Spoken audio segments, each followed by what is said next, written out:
Welcome to the Oneness Wellness Lifestyle Show. I'm your host, Shifat, the natural healing voice of the soul of Mother Earth.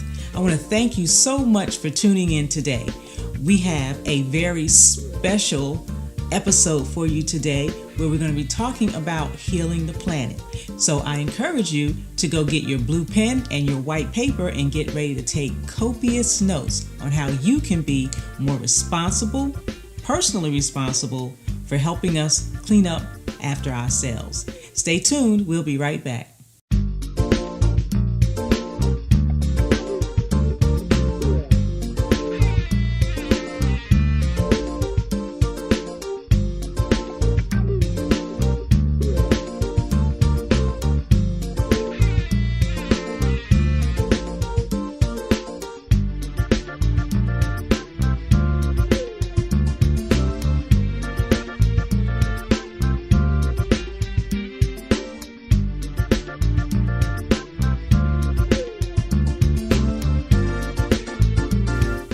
Welcome to the Oneness Wellness Lifestyle Show. Thank you so much for tuning in. On today's show, we're going to talk about sustainability for our planet, our home world.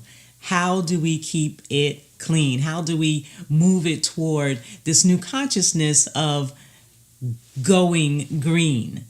Well, for those of you who've been watching us, and maybe this is your first time tuning in, we talk about health and well-being in 5 domains: healthy mind, body, family, finances, and community to make a better world.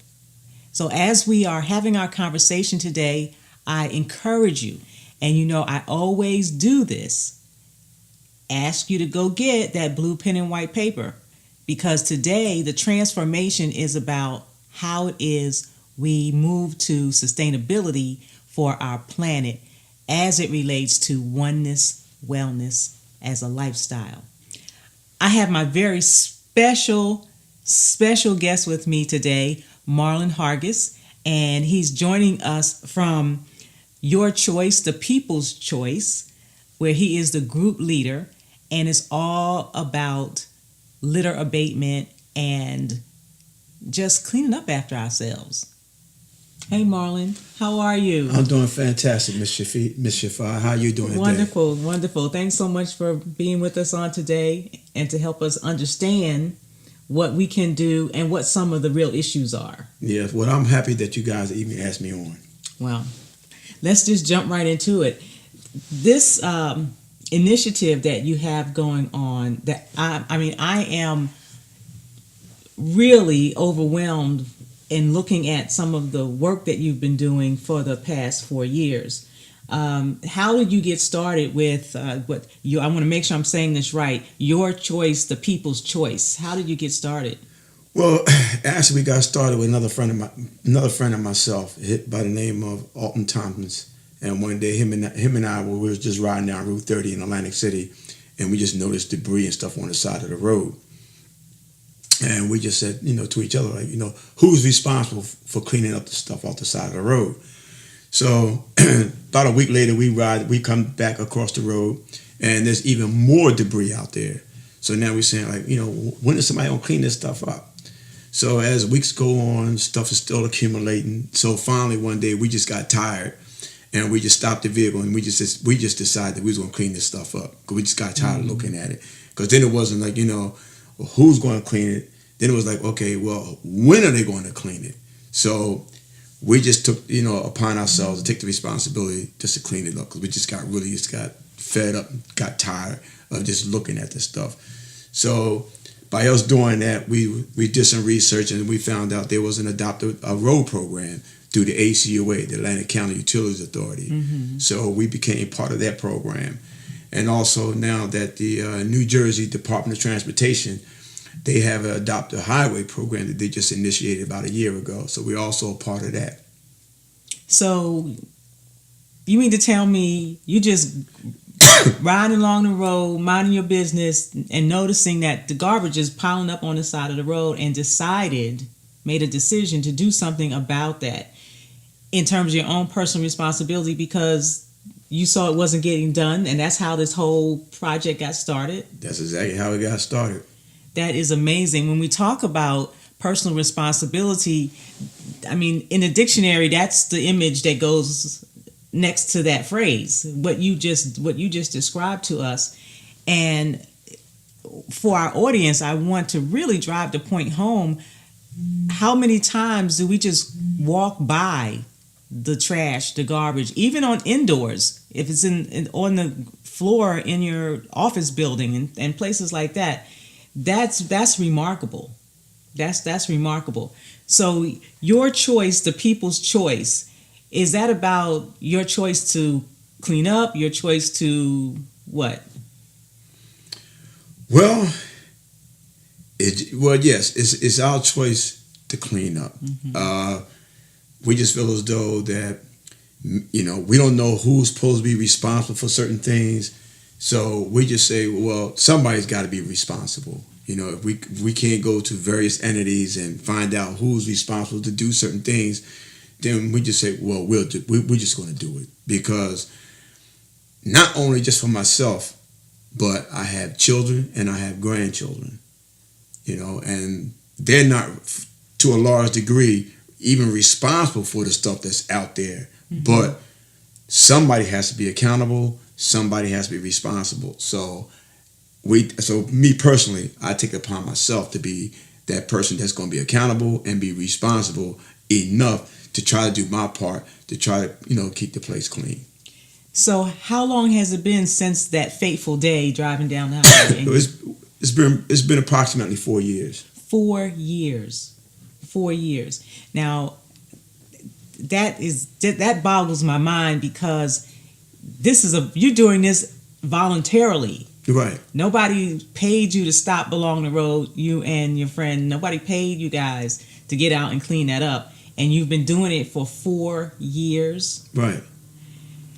So talk to me a little bit about what the impact has been over the 4 years. It's been tremendous. We've been getting much support from local municipalities, the Atlantic County Utilities Authority, New Jersey Cleans Community, NJDOT, which is New Jersey Department of Transportation, Okay. CRDA, which is the Casino Redevelopment Authority. We've also been getting participation from South Jersey Gas. A couple of years ago, they donated a truck to us. Oh, give thanks. To help us, to remove that heavy and big material that we can't do, on our own. So we have partners, and we are slowly getting people to get involved. But of course, there's so much more that needs to be done, because the planet is in such really bad shape. It's in real bad shape. Yes. And one of the things that we were talking about in our conversation before is that with regard to the planet being in such bad shape, one of the reasons why, and this is going to relate back to you seeing that trash on the side of the road, that we almost have blinders on when it comes to, we don't see it, in other words. It's almost like we don't see the trash, and we don't, not even in a consciousness to want to do anything about it. So as we are having a heart for the planet, because this is what it really boils down to, because this is your heart doing this, okay, for the planet. So as we have a heart for the planet, what are some of the things that we can do that may not be as valiant or I don't know if that's even the right word. What are some of the things that we can do that are in alignment of volunteerism that would help us help the planet? Well, the biggest thing is if each person took the responsibility and be accountable for whatever waste they have, as opposed to just chucking out the window of your car. Wait till you get to a destination where you can put it in either a recycling receptacle, or put it in a trash can, or put it in a compost bin. So all of us have that responsibility. And by us all doing that, we can help to alleviate that type of problem, because that's something that we have 100% control over.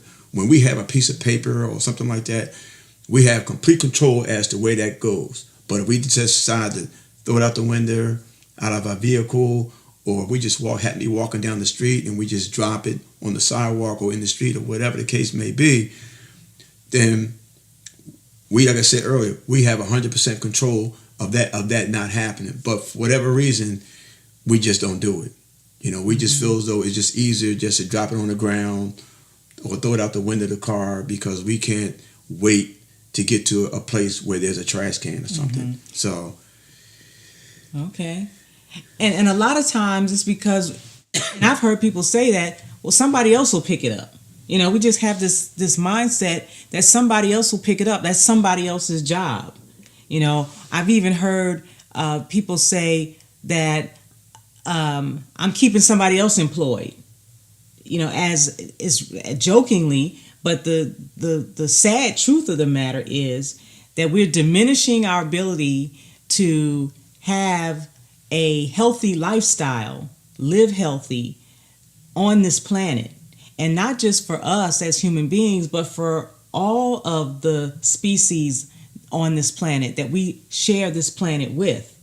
One of the things that we talk about here at Oneness Wellness Lifestyles is the CRAP education series. And this ties in beautifully with this. And it is the CRAP education. The CRAP itself is the chemical risky artificial poisons. And what happens is we generally talk about it in terms of what you're putting in and on your body. But with regard to helping the planet, the CRAP really is all of those chemical risky artificial poisons that's in the plastic bags, that's in all of the paper that we drop, that's going into the drains and just totally disrupting the ecosystem. So I wanted to segue that into talking about what your mission is. So as we get ready to close this out, let's talk about what your mission is. Okay. So you said through detail cleaning. Through detail cleaning of our roads, our streets, our beaches. Okay. Our wetlands. Mm-hmm. We have to, and that's the only way you can do it. You have to do a detailed job. I mean, because whatever the planet didn't produce, we have to get it out of there, because these are man-made products, and a lot of this stuff is not biodegradable. Mm-hmm. Now, even though they'll tell you, well, this is biodegradable, that's the biodegradable. I said, listen, you can stick a piece of newspaper on the ground, and you can come back 2 years later and it's still sitting there, because that's not biodegradable. The planet didn't produce that, because you have certain chemicals that's in your ink and different things. Mm-hmm. So that's our responsibility, is to take that stuff out of that natural environment and keep it in our artificial environment. So that way you have two happy mediums. Okay. And then those things that really we say that it's too difficult for us to either recycle or whatever the case may be, like for instance, plastic trash bags for your grocery shopping. Mm-hmm. If it's that difficult for us, then we shouldn't be producing it. It shouldn't be about how many people I got employed, or how much money a company is making. That shouldn't even be the issue. That shouldn't even be the question. Because the bottom line is, if it's not beneficial to the planet and it's not really beneficial to us, then we shouldn't even produce it, because there's other things that we can do as far as to put people to work. As of right now, today, we can put more people to work in this country just cleaning up than all the other industries combined together. Wow. So that is just a powerful revelation in and of itself. We have a lot more to talk about with regard to the different kinds of programs that Marlon has in place, working with our children, and how we can get involved. So stay tuned. We'll be right back with more. Thank you for watching the Oneness Wellness Lifestyle Show. Stay tuned. Hey there, Shifa here, holistic entrepreneur, with great news for business owners, professionals, and entrepreneurs who are looking to launch, monetize, or celebritize your personality or your business or brand. Owl Media Network will film, edit, and produce your very own 30-minute TV show to air on any network or web TV channel that you may have. We can also place it for you. This is a fantastic opportunity to increase the traffic coming through your doors, increase your bottom line, and get more exposure for you in a medium that most people think they can't afford. We've got great news. Owl Media Network has created Owl Medianomics. In other words, we make it affordable. Contact us at 888-296-6801.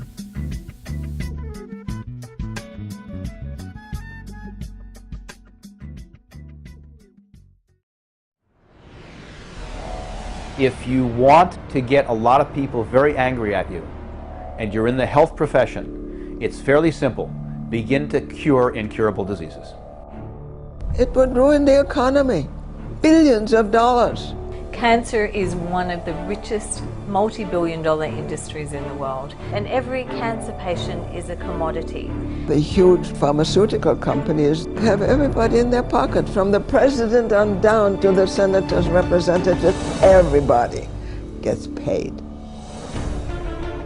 Something's terribly wrong when you treat cancer and your hair falls out and you vomit. This is truly medieval. People in the United States and developed countries who are treated for cancer don't even die of cancer. They die of the treatment of cancer. Many years from now, people look back at this time and wonder what kind of Neanderthals we were. A prophet many years ago, he said, "My people perish for lack of knowledge."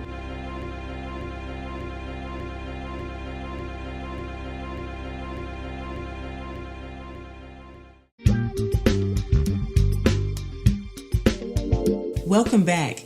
You're watching the Oneness Wellness Lifestyle Show, and I'm your host, Shifa. I really am so thankful and grateful that you're watching this particular episode, because we are launching, and you are the first to hear this now. All right? So this is very special. We are launching, letting you know that we are Oneness Wellness Foundation, partnering with Your Choice, the People's Choice, which is a New Jersey not-for-profit, to help us with the sustainability of our planet. When we talk about oneness wellness as a lifestyle, we have to include the planet. So as we always say, healthy mind, body, family, finance, and community, we're adding on planet. So 6 domains for healthy living. The sustainability of our planet is critical.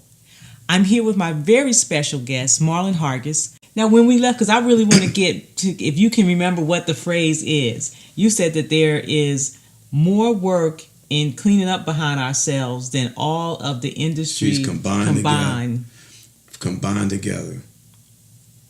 I mean, it's mind-boggling. Because, I mean, the whole thing is this job crunch. And so if we really paid attention to what the real need is, cleaning up the planet, right? Absolutely. Then we could employ everybody. Oh, absolutely. If you look at how much money is spent on various programs, how much money is being spent on sustaining or trying to help sustain various corporations. You talking about the type of money and the amounts of money that are being spent.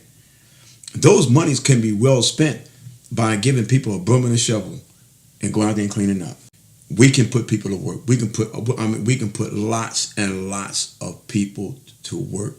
You know, when we think about the planet as far as what type of animals or plants or what type of microorganisms it takes to clean up the planet.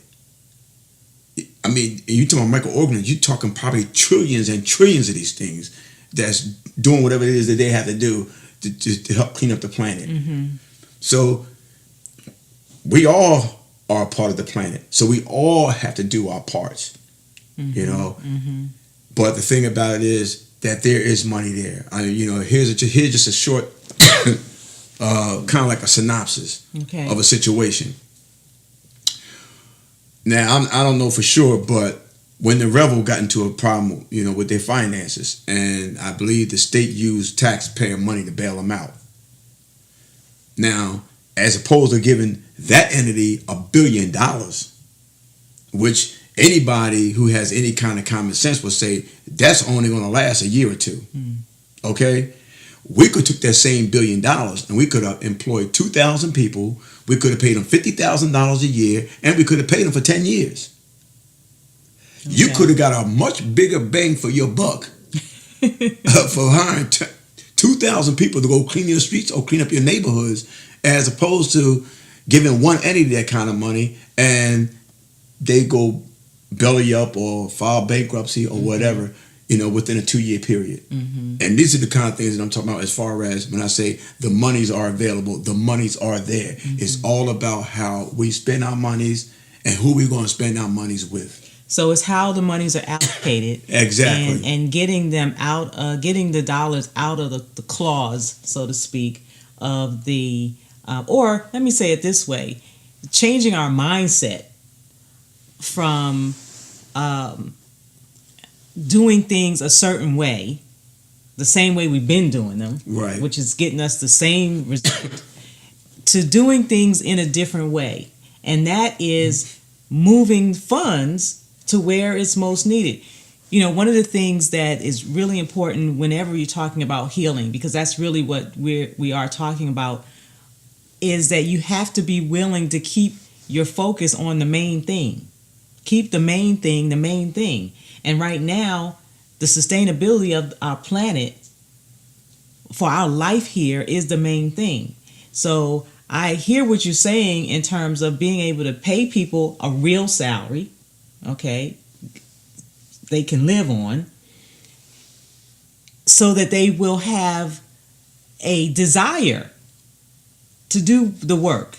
And then I also want to add that that's not always just a broom and a dustpan. There are many, many different types of jobs and services, right, that are needed to help clean up behind ourselves, to help clean up the planet. So thank you for sharing that with us, because we need to put it in perspective in terms of the dollars and cents. Okay? Exactly. Yes. So from there, let's talk about this 4-year program that you've had going on and how it has moved into the educational system. Because as in partnership with you, this is one of the areas that I'm really, really, really excited about in terms of getting to the children and parents and neighborhoods. So tell us a little bit about what you're doing in the school system. Well, we take the children out periodically on little cleanups throughout the neighborhood, clean up around the school. We introduce the children how to use basic tools, and we did that through having the students tear apart various electronics equipment. We also working on a model landfill project where the children helped construct the box. So therefore, they use the power tools like the power drills, things of that nature. We've also, at one of the schools, we had the students build compost bins, and we recycle old wooden pallets from a warehouse in order to do that. So there's a lot of things that we're doing with the students, because the reason why we really like dealing with the students, because the students, they're not resistant. They want to do it. So we find that a lot of time the resistance or the problem comes with the adults. The children want to do something. They want to learn. They want to be able to work with their hands, because everything can't be done in that book. Book knowledge is good, but until you actually put it to practice or put it to use, what you learn in that book, a lot of times, it almost comes like irrelevant. So we like the fact that, we're working with the students, we get them to use their hands, they're able to do things, and they get a lot of enjoyment out of it. So the power in working with children is that when you instill it in them young, they grow up with this sense of responsibility to the planet, to clean up behind themselves. Well, exactly. So whatever it is that we're doing with them, as far as what items are supposed to get recycled, what items aren't supposed to get recycled. So you want to instill that into them at a young age, where it becomes second nature to them. Yes, yes, I like that. I like that. I'm really excited about this project. What really intrigued me was when you told me that you were building a model landfill, and this is a testament to the kind of support that you're getting. That you went to you made the request of the landfill in your area, and they actually gave you the materials. How did that happen? Well, we have a very good relationship with the ACUA. And what is the ACUA? That is the Atlantic County Utilities Authority. Okay. So what happened was I asked them for a tour of their landfill because we're working on a model landfill.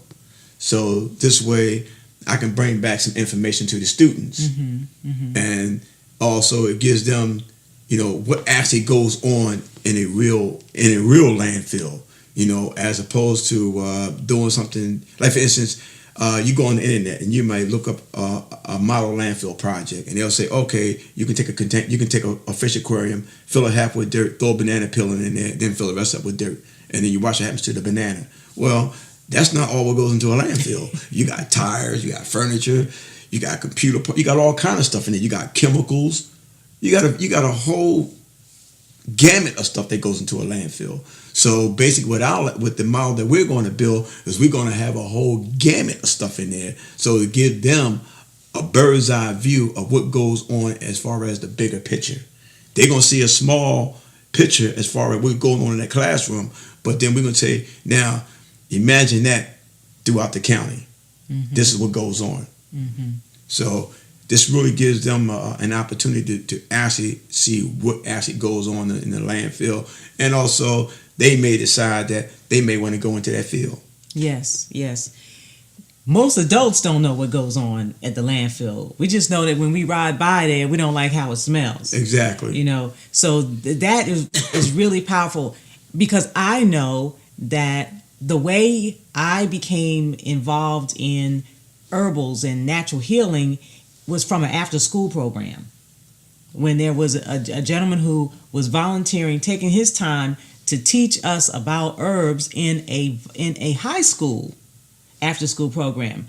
Now, what I want to say about your program is that these are 4th and 5th graders, which is amazing. So I really want to thank you so much for reaching the children.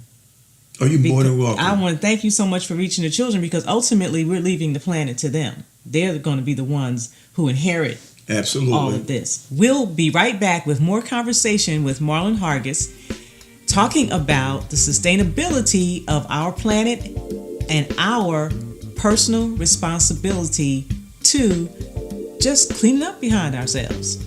We'll be right back. You're watching the Oneness Wellness Lifestyle Show.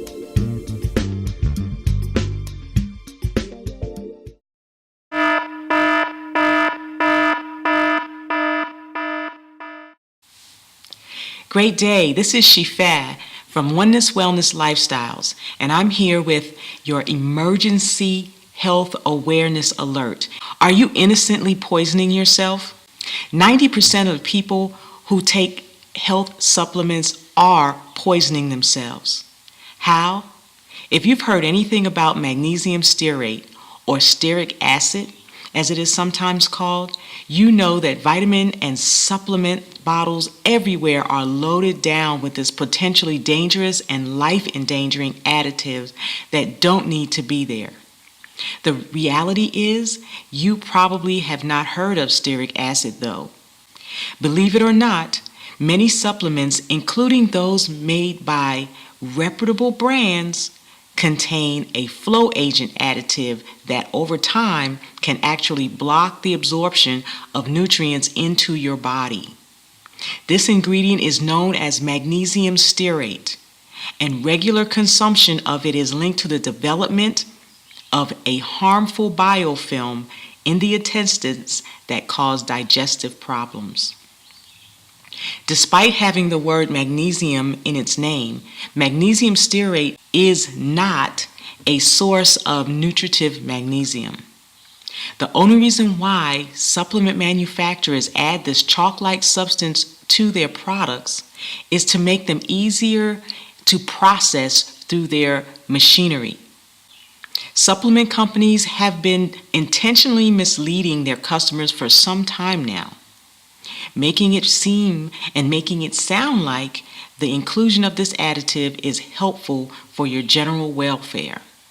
There is stearic acid in 90% of all pills currently on the market. For more information about this emergency health awareness alert, contact us, and we can direct you to supplements that do not contain magnesium stearate. This has been an emergency health awareness alert. I'm your sister Shifa from Oneness Wellness Lifestyles.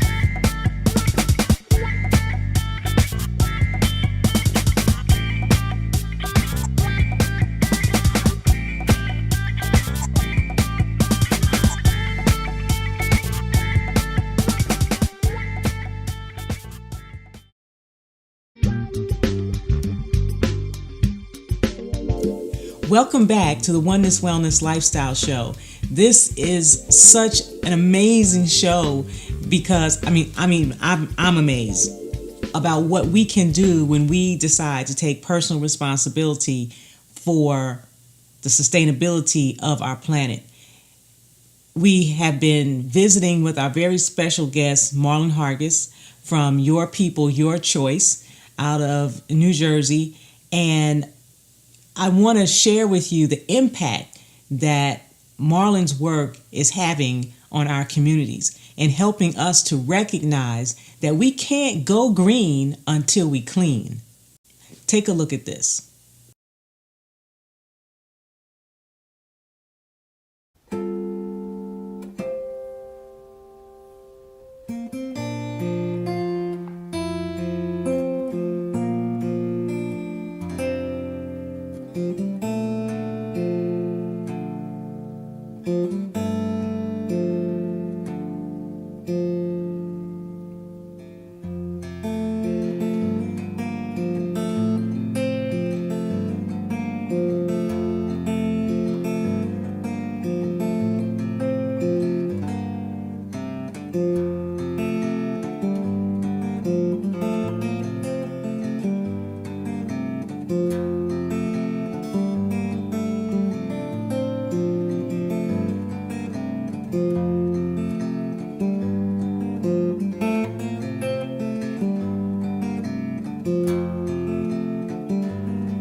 when I saw those photos, I knew we had to get involved, and I invite you to get involved. Thank you so much for being our guest today. Thank you for on the having show. me. It's just been really, really wonderful and enlightening. I hope you ask me back again. Absolutely, absolutely. This is a conversation that needs to continue, and we are adding and then we're partnering. So I'm all in. So you're all in. Yeah, we're all in. We're all in. Oneness Wellness Foundation is all in. One last question I do have for you. Where did this passion come from to help clean up? Well, how did you get into trash? Well, as a young man growing up, well, I say a young child growing up, I worked for my grandparents, and they owned a sanitation company here in Atlantic City, and just fell in love with it. From the teachings from my grandfather, telling us or showing us, how various products, what they was made out of, what kind of an effect that it had on the environment, and what kind of effect it might even have on what it has on us.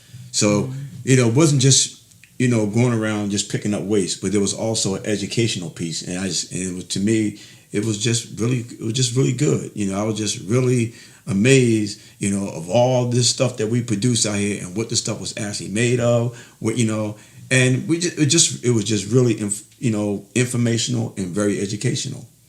So from a young child, yes, this has been in you. Yes. Okay, and you've owned your own sanitation companies, yes, and all of that. And so this is, okay, very good. So thank you so much for sharing with us on today. Oh, thank you. I'm almost speechless because this is a part of the healing that we hardly talk about, healing the planet. We talk about healthy mind, body, family, finances, and community. Now we're adding in healthy planet. We cannot go green until we clean. And so what's your responsibility and my personal responsibility? Clean up after ourselves. You've been watching the Oneness Wellness Lifestyle Show, and I thank you so much for tuning in, and I look forward to serving you again real soon.